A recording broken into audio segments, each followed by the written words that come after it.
dalam keadaan saya dan rakan-rakan dalam kabinet berhempas pulas menguruskan pandemik, beberapa ahli parlimen telah menarik sokongan kepada saya.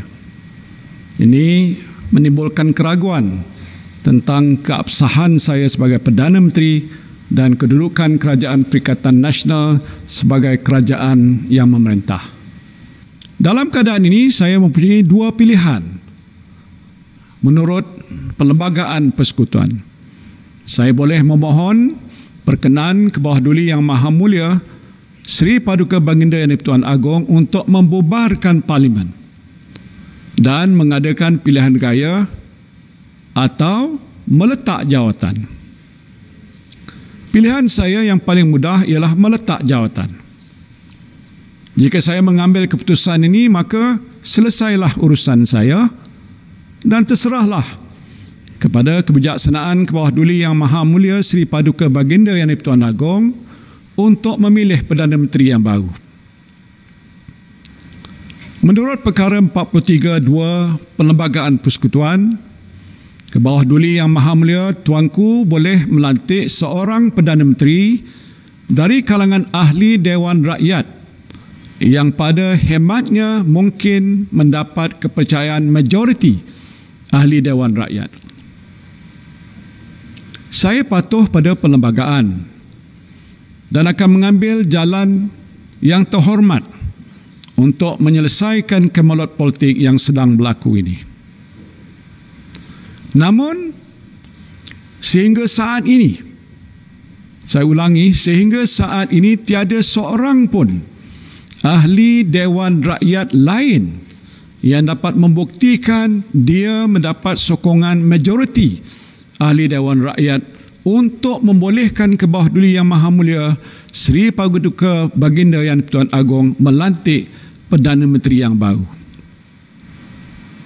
Jika saya meletak jawatan pada masa ini, saudara-saudari sekalian, bukan saya seorang saja yang berhenti untuk menjadi Perdana Menteri. Menurut Perlembagaan Persekutuan, saya hendaklah meletak jawatan seluruh anggota Jemaah Menteri. Ini bermakna Kerajaan Perikatan Nasional yang mentadbir negara pada masa itu akan jatuh.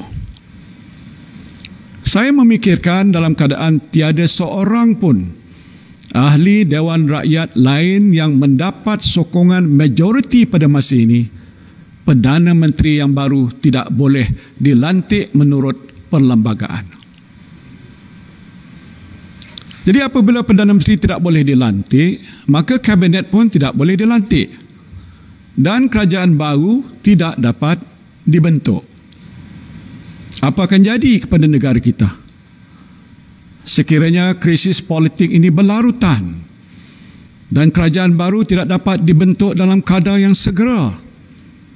Kerajaan mana yang akan memastikan, sebagai contoh, program vaksinasi berjalan lancar mengikut jadual? Sedangkan tempoh 2 bulan akan datang adalah amat genting. Jika semua perancangan kerajaan dapat dilaksanakan seperti yang dijadualkan, kita akan mencapai imuniti kelompok pada bulan Oktober, insya-Allah. Sekiranya terganggu dengan kemelut politik yang tidak berkesudahan dan kerajaan yang sah tidak dapat dibentuk, maka sasaran imuniti kelompok tidak akan dapat dicapai dan nyawa rakyat akan terus berada dalam bahaya. Justru saya telah pun merundingi rakan-rakan saya di dalam kabinet dan pimpinan parti-parti dalam Kerajaan Perikatan Nasional untuk membuat keputusan yang terbaik demi rakyat dan negara. Bukan untuk kepentingan pribadi saya ataupun rakan-rakan yang lain.